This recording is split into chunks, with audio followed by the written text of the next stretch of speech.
and they know any hopes of finding her alive are fading fast.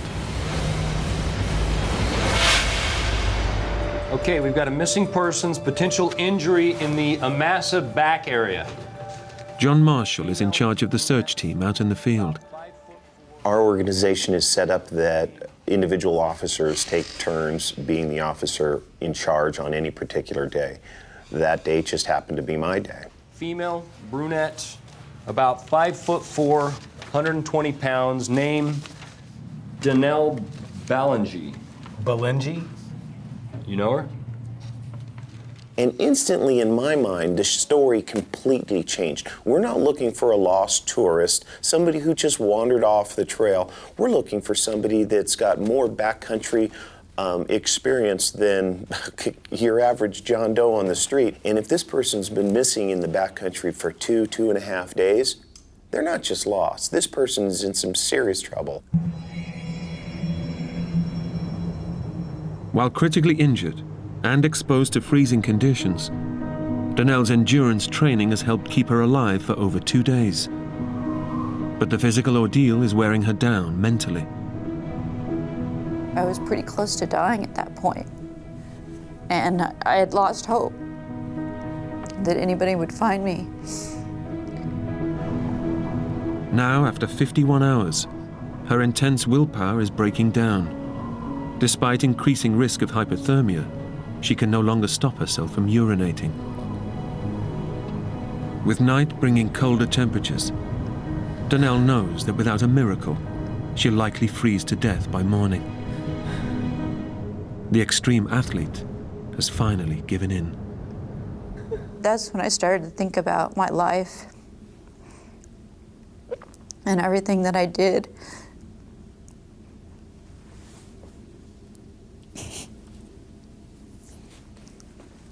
I started to think about my life and everything that I did and everything that I still wanted to do. And I thought about my family and my friends and how much they meant to me. And I thought I was gonna die. I mean, I was dying. Tess. Tess. Tess. I need you to help me. Taz was there with me, and he was all I had at that point. And I said to him, I said, Taz, I'm hurt, I need help. Can you go get help? Taz, I need you to help me. Go get me help. Taz, go find some help for me, please. Go. This is my last chance, Taz.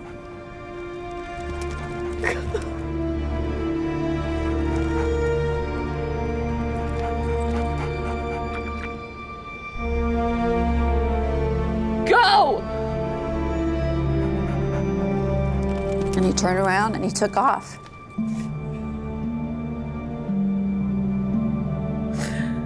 Taz is her only hope. But Danelle knows that by sending him away, she may now face death alone.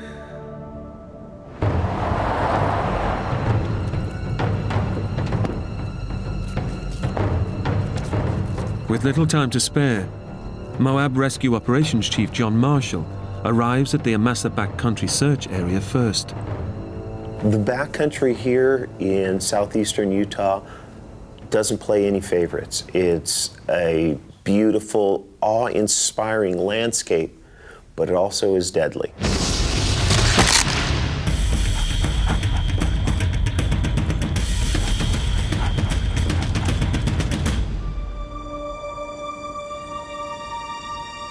There's a dog down there.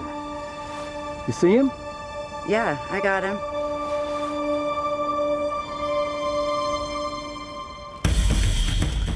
Taz has found his way out of the canyon and is heading towards the search party. But as he races towards them, John fears the worst.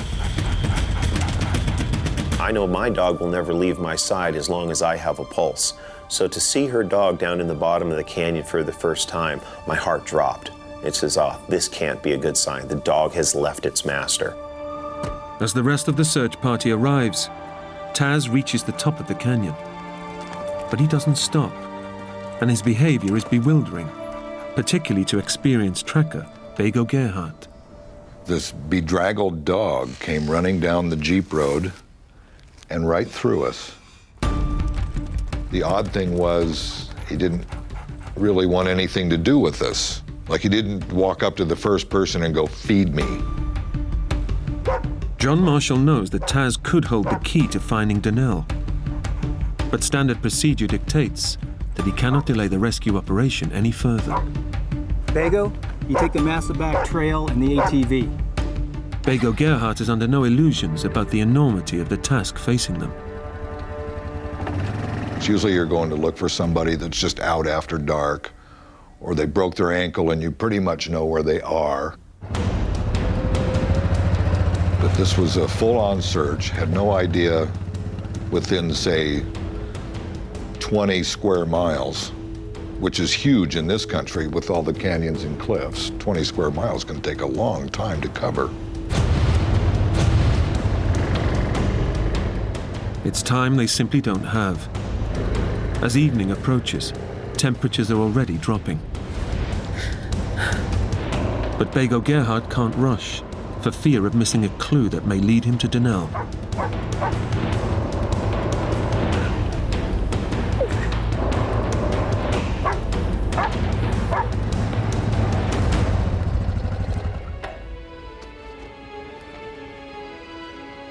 As we went up, every time there was a sandy place, I'd look in the sand for tracks.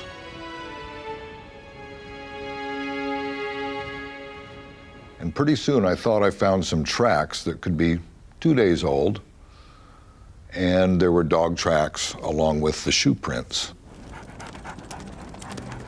Back at the search and rescue base, John is now sure that Taz is trying to tell them something. This dog was on a mission, so it's almost as if it ran around and say, "Hey, look at me, look at me. I'm going to get everybody's attention. Now I'll show you where she's at."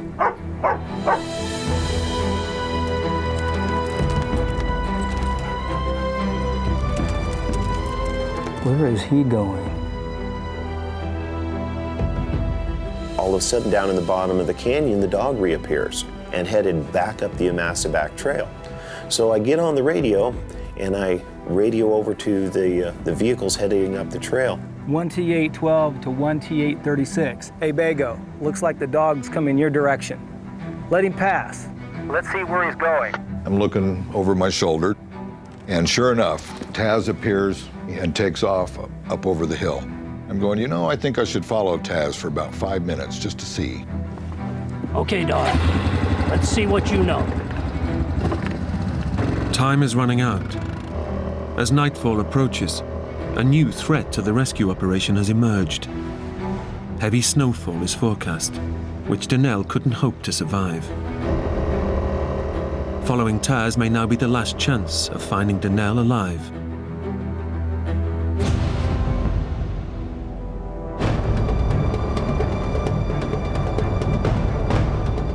Experienced mountain tracker Bego Gerhardt knows that Donnell's dog could be her only real hope of survival. I know to pay attention to dogs because they know stuff. So when he ran up over the hillside, I had a very strong feeling of I better follow him for a few minutes. As Taz leads Bego deeper into the canyon, the going becomes more treacherous. Bego must slow the ATV and risk losing the dog's trail.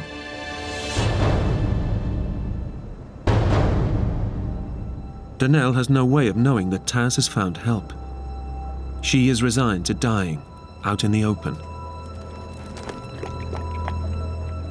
But when he returns, Donnell senses a change in his behavior.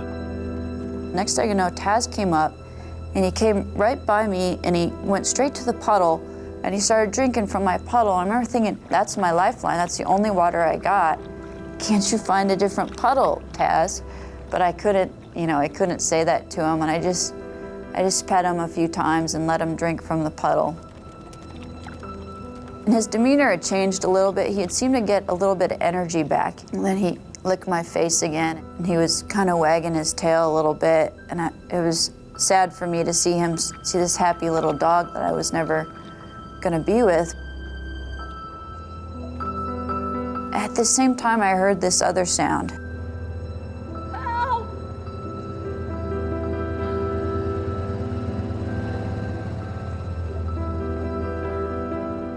I wasn't hopeful because I'd been screaming help for 50 some hours straight, and nobody had come to help me.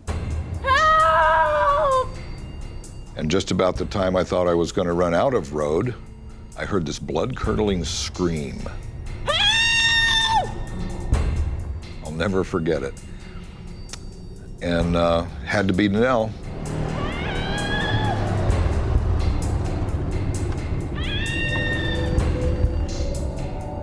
I can't move! The sound got closer, and the engine cut out, and I start begging, desperate begging for help, explaining that I'm hurt, telling this person, you cannot leave, I need help, I need help. Help, help, please help me!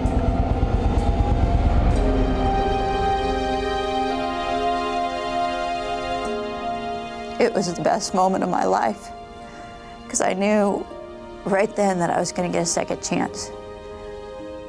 I knew I was going to make it. And it was quite emotional, because not very often do you go on a rescue where somebody's life is really quite on the edge. The look on her face was one of relief, and then the tears came. Next thing he said to me was, you got one good dog. And I just started crying. I just laid there and started crying.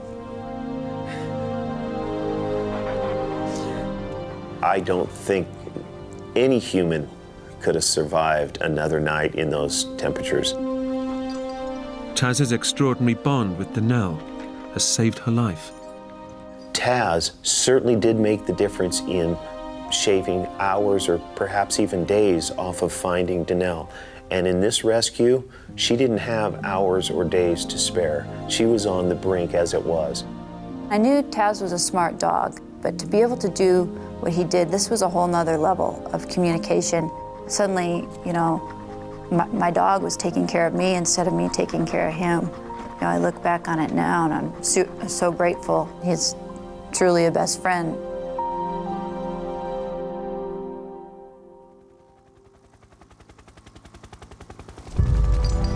Threw out all of his things, bag inside a bag, inside a bag, inside a bag. He had another little bag of wouldn't strike anywhere matches that were still dry. By some miracle, they were still dry. And we decided, okay, let's start making fire.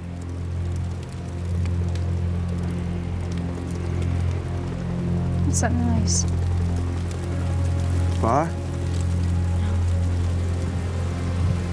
No, that. What? That's a helicopter. It's the waterfall. No, it's the waterfall.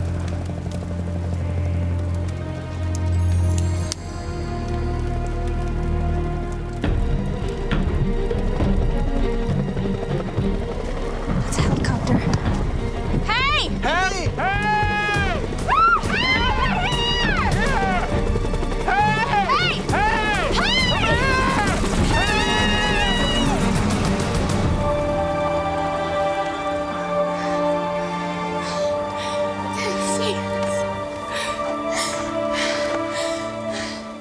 The young couple have no idea whether the helicopter was ferrying tourists or looking for them. Whatever the case, Brandon and Gina may have just missed their only chance of being rescued. That night, we were alone. It was the one night that we weren't side by side. We slept a good, well, I say slept, but we rested a good 10 to 15 feet away from each other. He did his thing and I did mine. You would think at that point you need each other even more so. than you ever would. But we didn't, and I don't understand that. At that point is when I started to really lose my faith. I lost hope, and I lost faith that we really were gonna get out. At that point, I started letting go, just resigning all hope and accepting it and realizing that it's okay. But I'd spoken to my mom, I had spoken to my sister, I had spoken to my best friend, and I knew it was okay. I had spoken to everyone that I love in the last few days, and it's okay.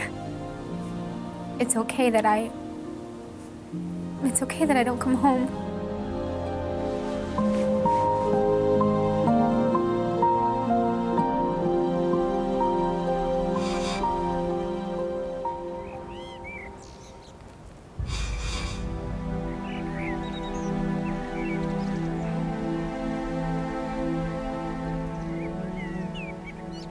Tuesday morning,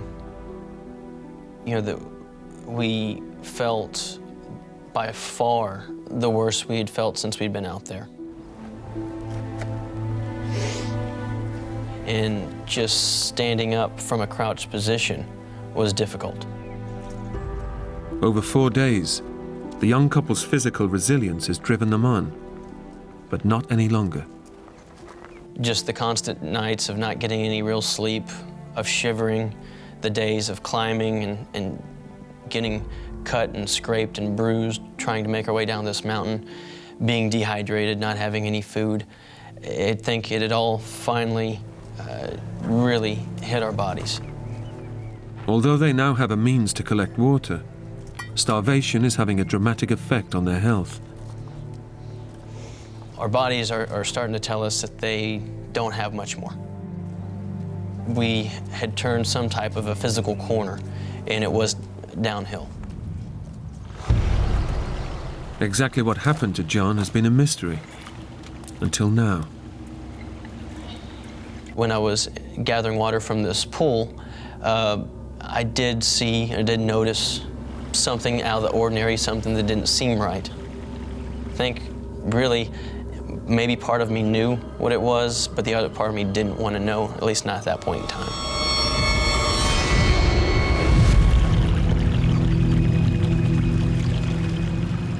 For Brandon, the discovery of John Donovan's body is the last straw. That's when I made the decision, I'm gonna light the whole place on fire, the whole damn place. And they have to see the smoke from that.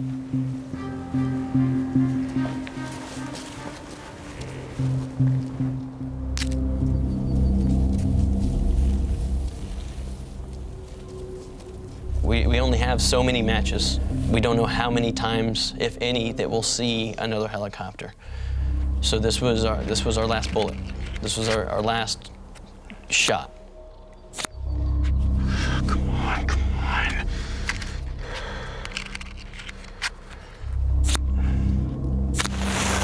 Yes.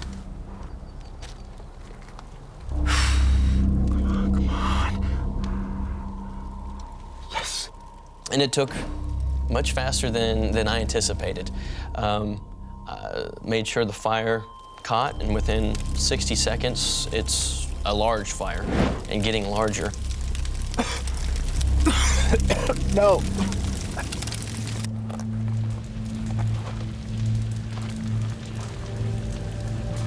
Brandon?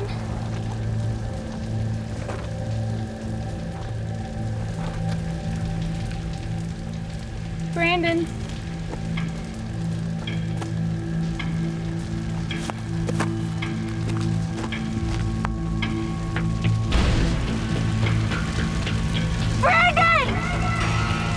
To see the fire and the smoke and not see him, I'm losing it again. I'm like running around on this little rock trying to get every vantage point I can see to see if I can find him anywhere in there. Where are you?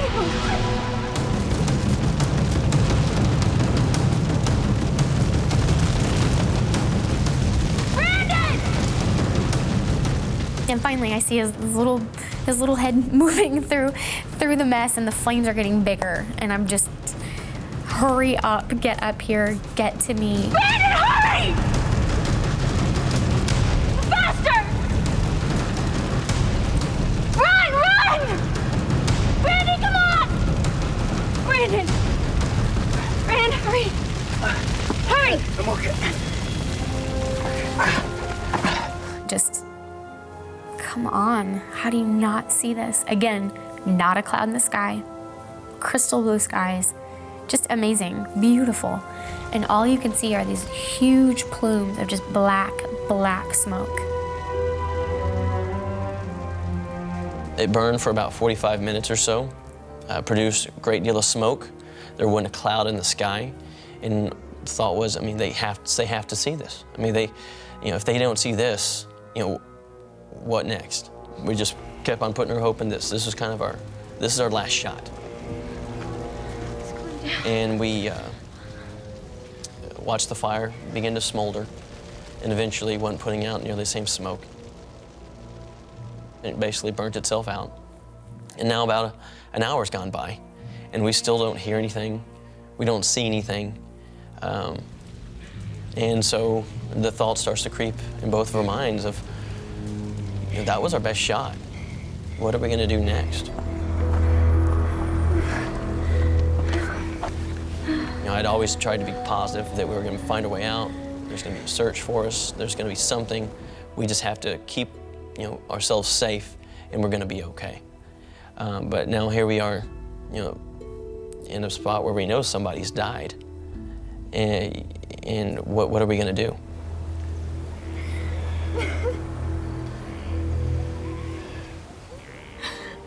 A lot of things run through your mind when you're really faced with, okay, this could be it.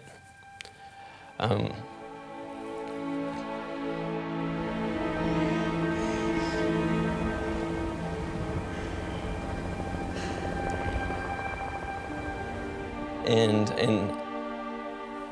it was the most beautiful sound we'd ever heard, because coming up from the valley floor is that sound of a helicopter.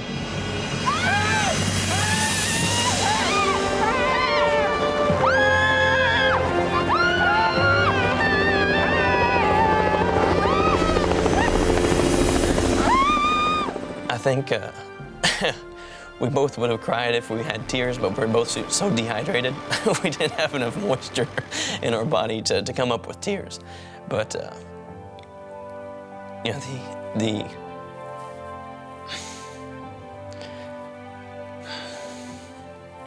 the pure joy of knowing you're gonna make it out.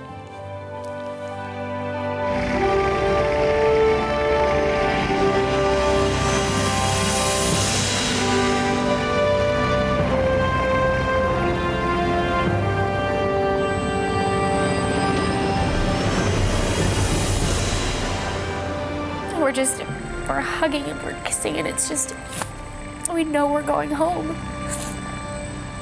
It's just such a feeling of just pure joy that I don't even know how to formulate the words. I don't know what to even say. It's a pretty amazing feeling. The chance of rescue remains so close, yet so far away. Every time that I could hear the sound of the dogs barking, or I could hear the farmer opening a door, and I would blow the whistle, nothing would happen. It was very frustrating, damn frustrating to, what's going on? Why cannot something come my way for a change? Why can't my luck change? I'm the type of guy that, I've always been very independent, and this is the first time I found myself in a situation where I couldn't rely on myself to get myself out of it. Ken's friends and family still have no idea he's missing, and no rescue operation has been launched. I was down, definitely I was down. As a paramedic, Ken knows his body is rapidly deteriorating. I knew that Shock was probably getting worse. My core body temperature was definitely dropping. My fuel intake was 0. It was more concentrated on trying not to fade off and go to sleep. I knew that if I was going to survive at all, I had to stay awake.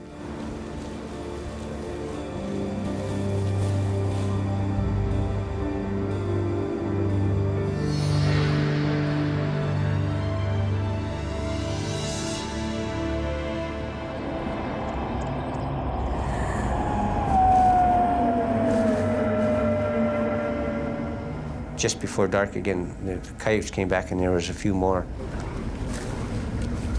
I was so intent and focused on what these coyotes might be doing. One can only imagine and think because you can't see them, right? It's Ken's third night trapped under the quad, exposed, dehydrated, and close to death. And this time, the coyotes have returned to hunt as a pack.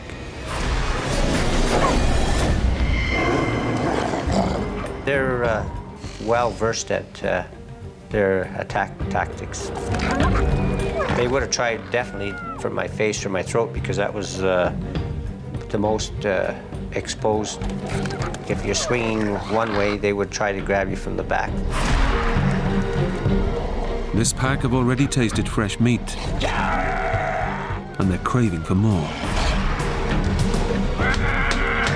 If I couldn't scare them off with the whistle and hollering, my chances were very slim.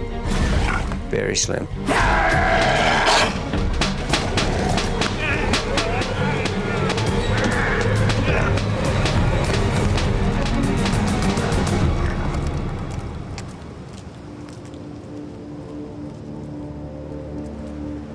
Ken's outburst is just enough to fend off the coyotes.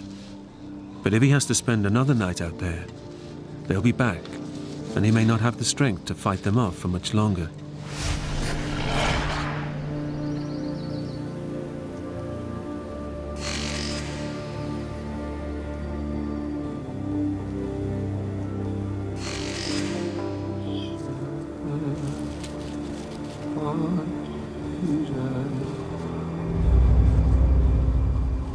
For the full 4 days, I never slept. I consciously made sure that I kept myself awake because I know from experience the wind, the cold could kill me easily. My body was telling me it was a downward slide. My mental alertness wasn't there. My coordination wasn't as good as it could have been. So I knew all those things were telling me that my body is shutting down more all the time. For sure.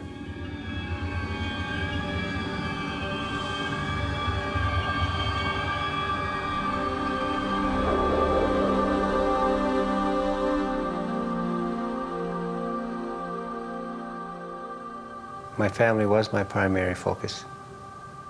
I can deal with whatever comes along. It's how can they deal with it? You know, how will it affect them? I thought that if I didn't make it, maybe while I still got my faculties together and I'm still able to write a message, I should write a message to them, just in case.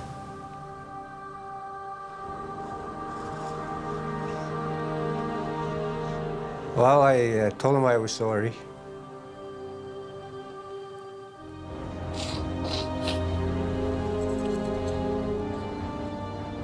And I loved them.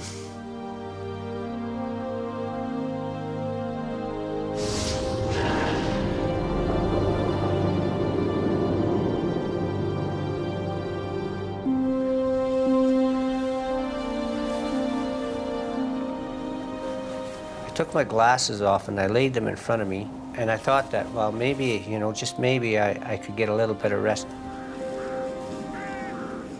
Finally, I actually closed my eyes. On the fourth day of battling pain and fear, of forcing himself to stay awake, to fend off dangerous coyotes and hypothermia, Ken finally lets go.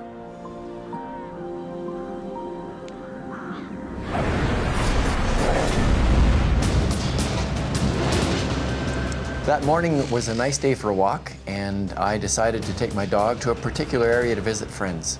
And looking at the beautiful hills and the mountains in the background, I changed my plans, went to another area, and found an area I'd never been before. Why did I change my mind? I have no idea. Let's go.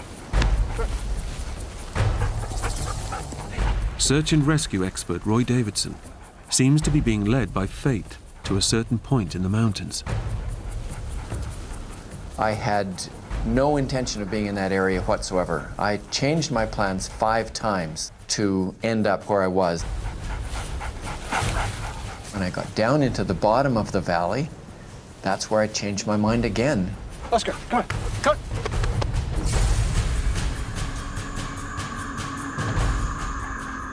on. I just looked over and I saw the quad. And it looked like somebody underneath it. Let's go. Come on. I'm on search and rescue, and about a year earlier we'd had a search. We'd been looking for a missing hunter on a quad. We found this fellow, and he was underneath the quad, and he was dead. Oscar. Oscar. Oscar. Oscar. It was exactly the same scene. I figured there was probably somebody pinned under there that was probably dead. Hello? I'd heard something, and is my mind playing tricks on me, or is this real? Are you all right? Did I go to sleep? Am I dreaming, or?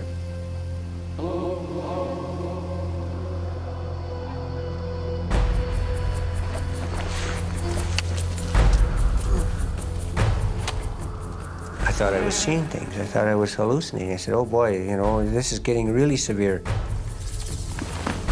Is it real? What's your name? Kenneth.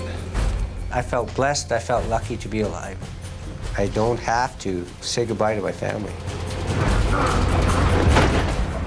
The relief of like when they lifted the quad off of me, it was fantastic. You know, I just can't describe how great it felt, but it was short-lived. Come on. I tried to move my legs, and then I realized that I couldn't move my legs.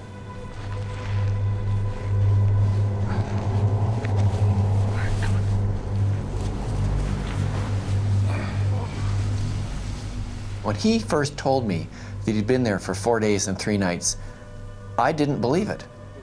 He was... And they're drifting in and out of consciousness. Few people ever survive this long without water. My body hurts. I didn't want to be there no more. I didn't want to be out in the middle of the water. I was suffering, and it was a slow death. I was ready to go home to God. Stop! Stop it! I can't take this anymore. Come on. Start it, buddy. All right.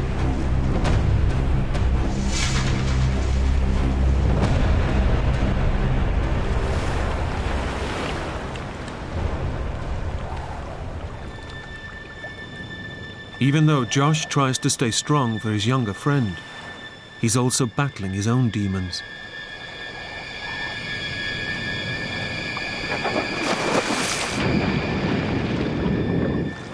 Josh? Josh? Josh? We didn't believe in suicide, but I was just swimming in the water. I just was like, if I went down as deep as I can go, you know, I swam down probably about 35, 40 feet. Josh! Josh!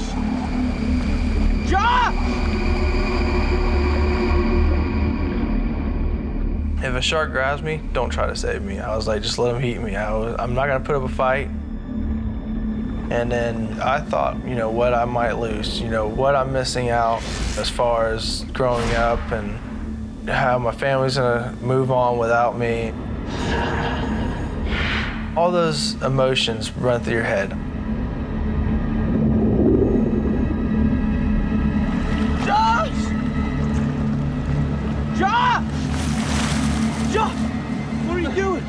I came back to the surface and I was just like, you know what? I'm just gonna let God go when he wants to, because I can't do it.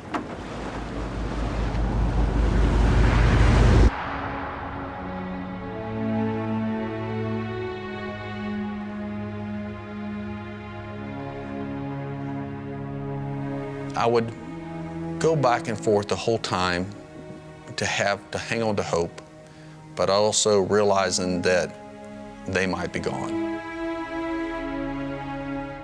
And that was a struggle, and not knowing they were out in the water, knowing that if they're out there, what is the condition? If they're not out there, and if they're gone, you know, how long before we can bring a closure to this?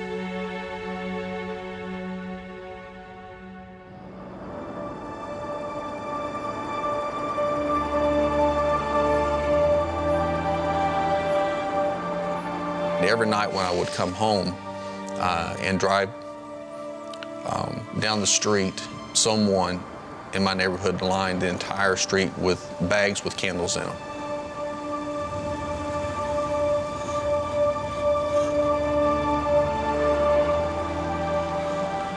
So when I drove home, it took me right up to my house.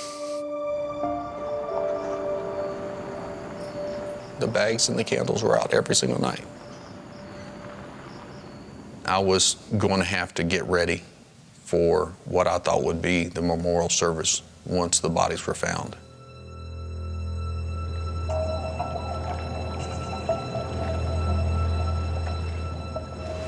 When you get back, I get to work with my truck. So when you're 16, I teach you to drive. Towards the end of the week, you could tell he was starting to get real weak. He really had nothing left in him. He didn't want to hardly move. Basically, I keep trying to wake him up because I thought, you know, I really didn't want him to die. Trot. Trot. I didn't want to be in the boat no more. I want to be dead. I just simply asked Josh to kill me. You kill me, will you? Stab me, put an end to You're this, talking please. crazy talk. I'm done. I can't. I can't do it, man, never. Troy asked me if I would stab him. And I just told him that there's no way I could do that. Because if Troy had died, I wouldn't be able to come home, even if they did find us. Because I couldn't go home and tell his parents that I let their baby boy die.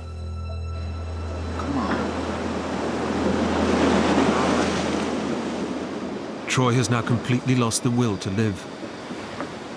His best friend won't kill him, so he tries one last desperate attempt to put an end to the ordeal.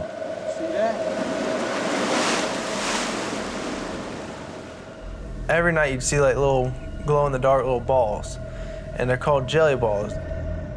Troy now sees the jelly balls as not only something to eat, but a possible way out. If it's poisonous, you know, and it kills me, hopefully I die a peaceful, you know, a peaceful death.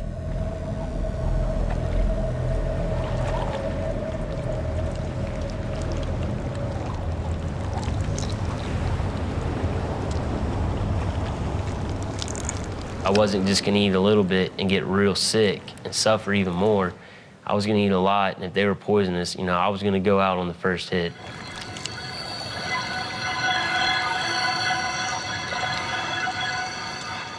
But the jelly balls have no effect, and now the boys can do nothing but await a slow, agonizing death.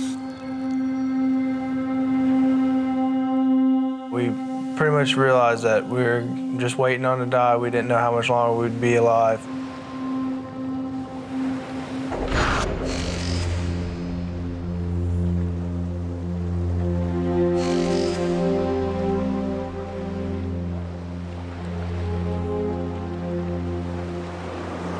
You're over soon. Of course, we both cried, saying, we don't want to die yet. We're too young to die. You know you're dying, but you're dying slowly, and it's painful, and it's long, and every second that you're alive, you're dying at the same time. I knew I didn't have much longer.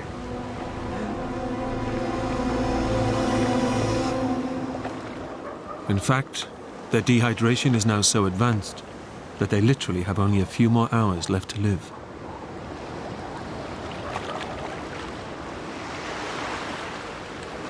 We should write something down.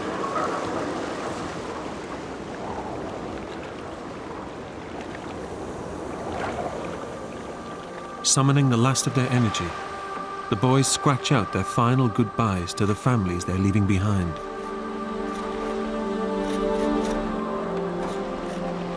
We loved them and we're sorry, and I thanked everybody for their support. And basically just said that I'm sorry for what happened.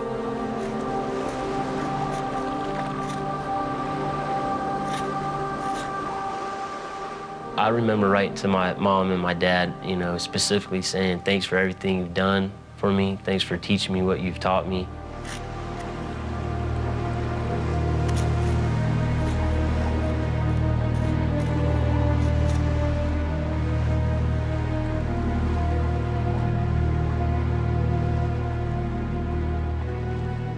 The two schoolboys are staring into the abyss.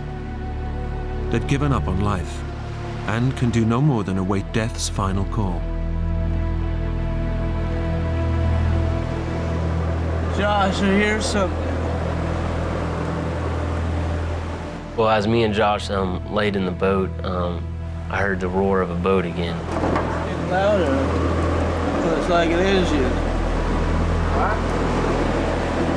It's getting closer.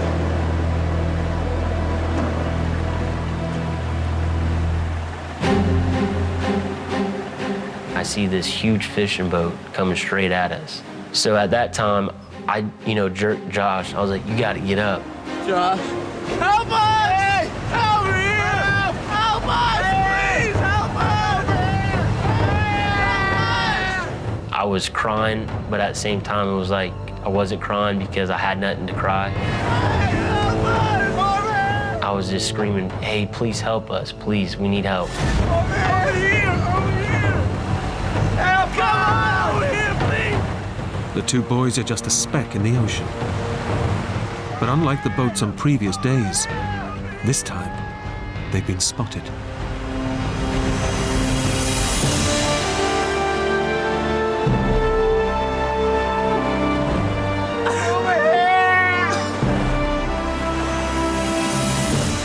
So basically, we knew they saw us. We kind of just started, basically just gave each other a huge hug, and we're like, this is a miracle, I can't believe we're actually getting saved.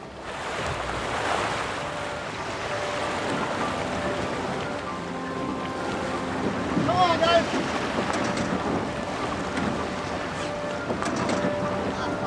One at a time, one at a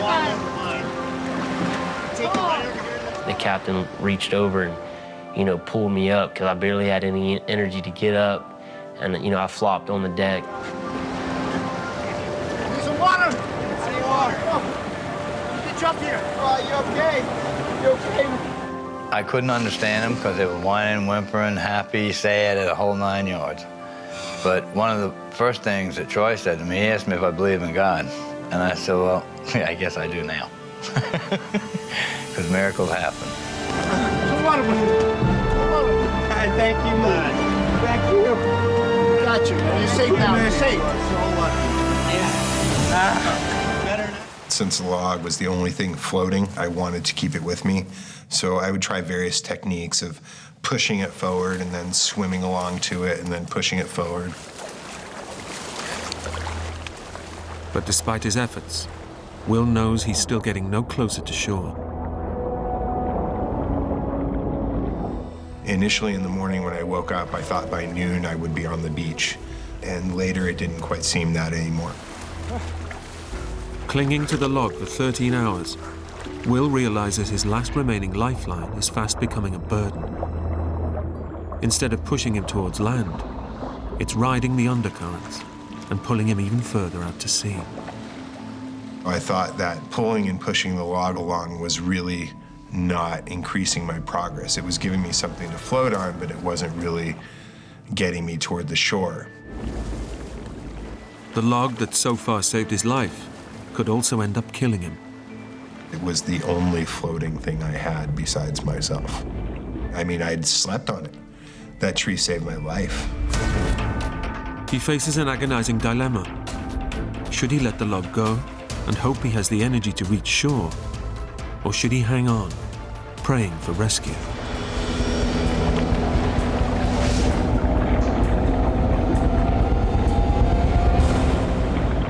I ultimately decided that the tree was keeping me in the same place, that I wasn't making as much progress as I could were I just swimming with my body.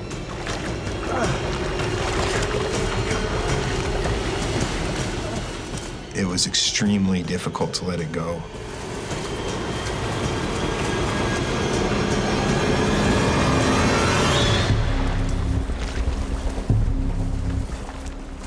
I swam maybe 20, 30 yards away, and then I said, forget this, and I swam back to the tree and was very glad to have it back. To let it go was tantamount to saying goodbye to the one floating thing I had besides myself. You know, it seemed like it could be a very foolish thing to do, to let it go. You're never gonna make it. Let it go. Let it go, come on. Will's hopes that the log will push him to shore are crushed. Even though he's totally exhausted, he knows he must let it go. The third time I let it go, I just watched it go over the swells and go away from me. Having let the log go, and with nothing to float on, Will's energy quickly runs out. He swallowed a dangerous amount of seawater and is now suffering from extreme dehydration. The biggest threat at that point was my lack of ability to breathe any longer. I was very short-breathed, just and I knew that I could not last very long like that. The effect of dehydration means Will's blood pressure is rapidly increasing. His pulse is racing, causing severe heart palpitations. If his body loses any more fluid, he could slip into unconsciousness and even die. I'd taken on more and more and more seawater the whole time, which definitely exacerbated the effects of dehydration, as did the sun coming out, as did simply not having water. Jesus. I was thinking that within the next few minutes I was going to drown.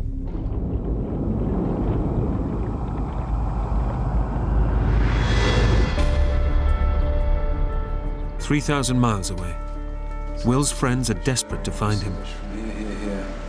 I really wanted to know any piece of information that might give us an advantage in helping our friends. We found basic maps of Costa Rica and we looked at the weather data, and there'd been a large storm in the area. So it really told us that if the plane had crashed in turbulent weather, it had crashed in the ocean. Now, we reckon with the way the current's going, they may even be further down the coast. We've got boats coming out here, and here. So far, none of the boat owners they'd contacted has spotted Will. And after nearly 24 hours in the sea, he's running out of time. When the sun came out, dehydration really set in, and I started hallucinating pretty heavily.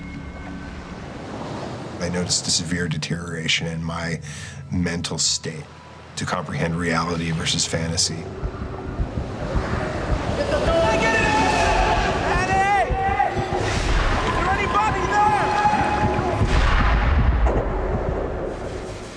Will has swallowed so much seawater, his kidneys can't flush out the excess salt. His body is gradually shutting down, bringing on hallucinations. I would think I saw a shark fin over here, and I would look over there, and I think I saw something else over there, and I knew that there were turtles there that can just slice you open and eat you, So those things were seeping in. Will's ordeal has driven him to the edge of insanity, and his body is ready to give up the fight. I just felt at that point that I had very little physical and mental energy to keep my head above the water. I had been in excruciating pain from the jellyfish. The swells had picked up. There was more and more water getting inside me. And I just felt at that point like the end was imminent, like it would be a very few minutes off.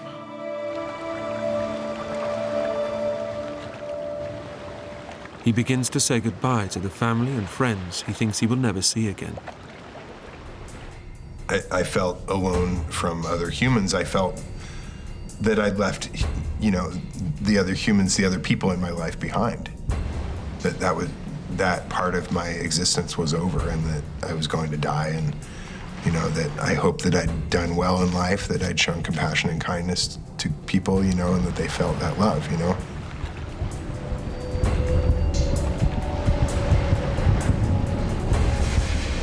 They say that your life flashes before your eyes when you're about to die.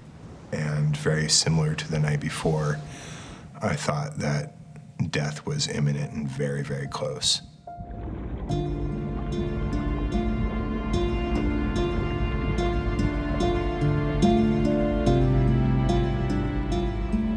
I felt that I'd left the other people in my life behind. That part of my existence was over, and that within a very few minutes I would be dead.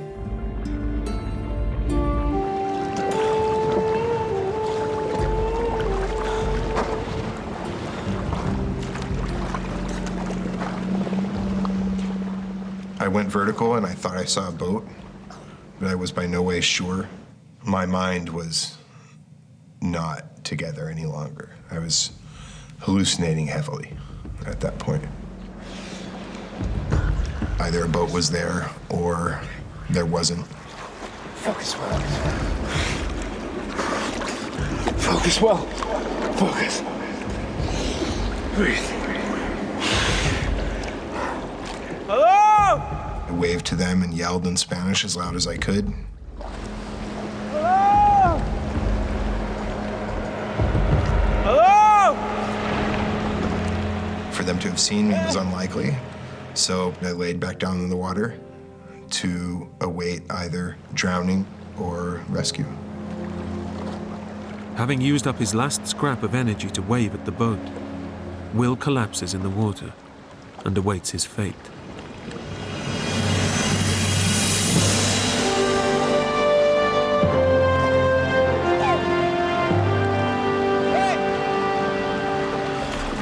I looked up and saw them, and I couldn't believe it at first. Will has drifted miles from the search area, and by complete chance, he's finally spotted by passing fishermen. He's so close to giving up, his rescues come in the nick of time.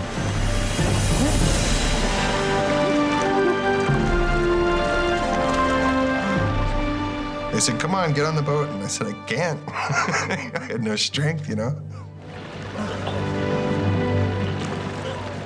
And they all reached down, and it was just, I think, as much in shock as I was when the plane crashed.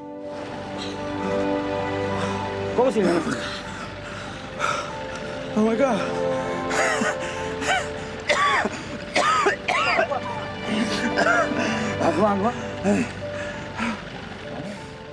I just couldn't believe it, you know? It crashed in the middle of the ocean, and my fat, pasty butt made it through 24 hours in the ocean. When I found out Will was alive, that brought a lot of joy. Hey guys, come here. It's him, look. It's Will. He made it. Wow, yeah. Yeah. Come on. See? How did you do that? Oh, look. He didn't just survive the crash, he survived the crash and he survived the bloody ocean. I just literally said, "Oh my God, I'm invincible." And I collapsed onto the boat and held onto this guy's leg until we got to shore. This is my last message. Haven't got any energy left. And just carried on from there. I love you all.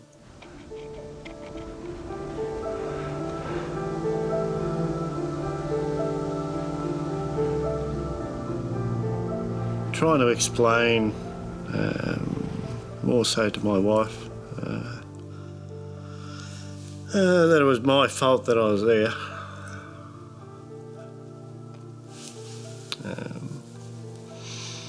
Because I told her I was bloody stupid. Yeah, and it shouldn't have happened.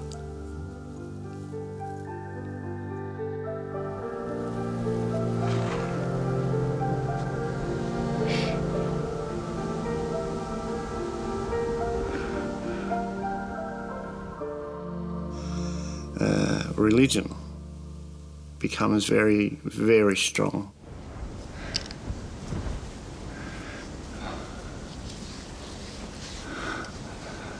Dear God, can you help us out, mate?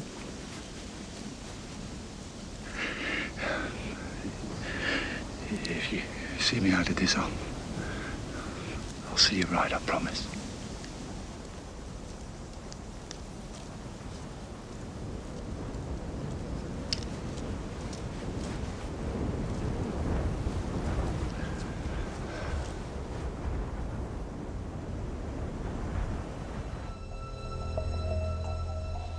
Hi, love. It's Mum. There's something I need to tell you. It's your dad. Theo's wife, Pauline, has been waiting on tenterhooks for news. Until now, she's resisted phoning their 3 grown sons to tell them their father's missing. He went detecting with Brian and Doug, and he didn't come back. Don't worry, I said, as soon as the moon comes out tonight, he'll find his way back, honey. It's okay. I said, you know, it's okay, Mum. He will be found, it's okay. And I'm crying and crying. And I didn't tell them that how vast an area we were in. Yeah. And I mean, you could not imagine it. Your dad's a fighter, isn't he?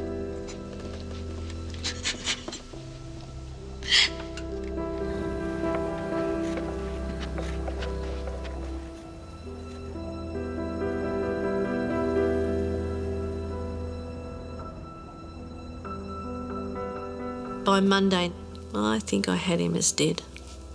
I really did. I couldn't think that someone of his weight and health could live that long without food, water and his medication. I really didn't. 5 days lost in the outback, without food, water or a single dose of essential heart medication, have pushed gold hunter Theo Rosmulder to death's door. There was nothing left in the tank. I was finished. I was actually wishing I'd die. Theo is no longer looking for shelter. He's seeking protection for his corpse. He doesn't want his body to be eaten by dingoes. If you're in a situation where you don't have any choices, bar one is how you're going to die, you start to think that, well, let's make it as best as possible.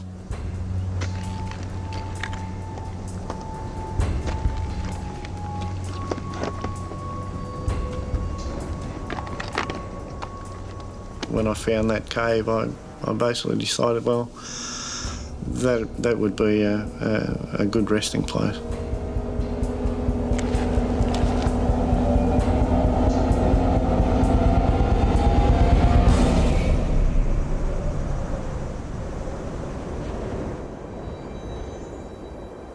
What I'd planned on doing was basically crawling into the hole and bricking the front of it up. You know, I just didn't want to be a dog's dinner, basically.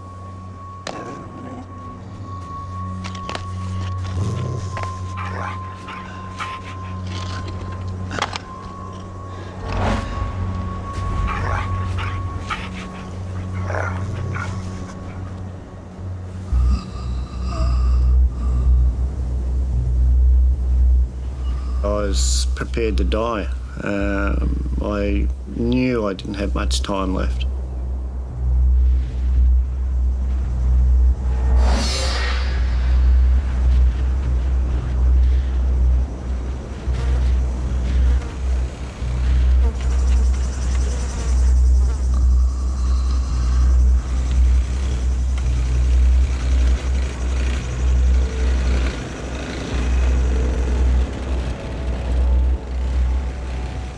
I heard a motorbike going off in the distance, and I looked over and I could see this motorbike, and I thought, oh, you're seeing things.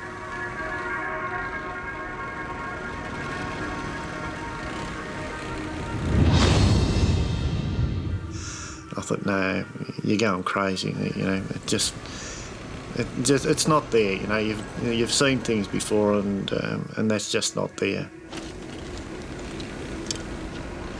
But I kept watching it. I was looking at something that I couldn't see, but it was there, and it pulled up. It wasn't right there in front of me. I either sit here and hope that he drives up close, or I start walking. Like I've been doing for the whole week. It hadn't done me any good, but by God, I could walk.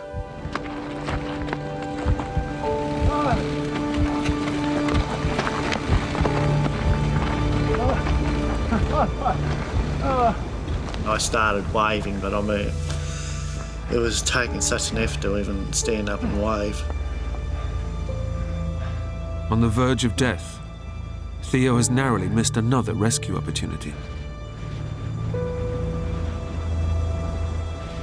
I'm going to turn around and go back. That was it.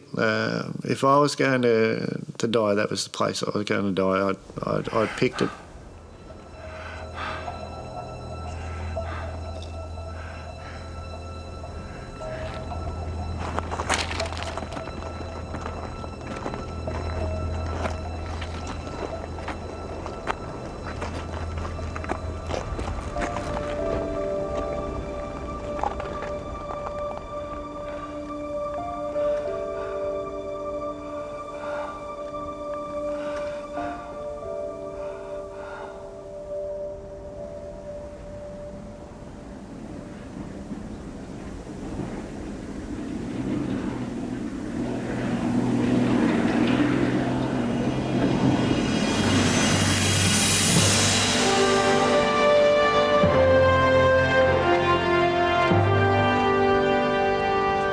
As soon as I could see them, that they knew where I was, I basically just collapsed on the ground.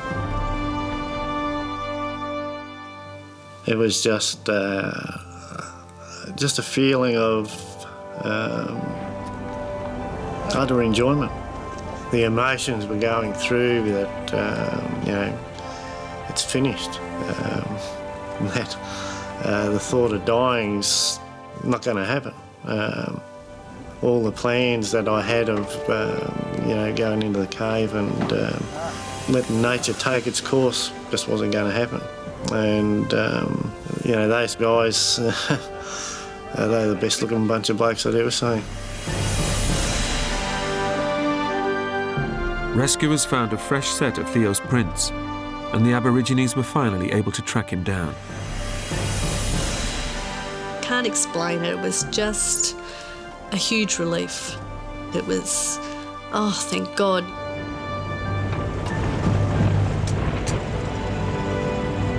After 5 days in the outback, Theo Rosmulders suffered from severe dehydration and lost some 35 pounds.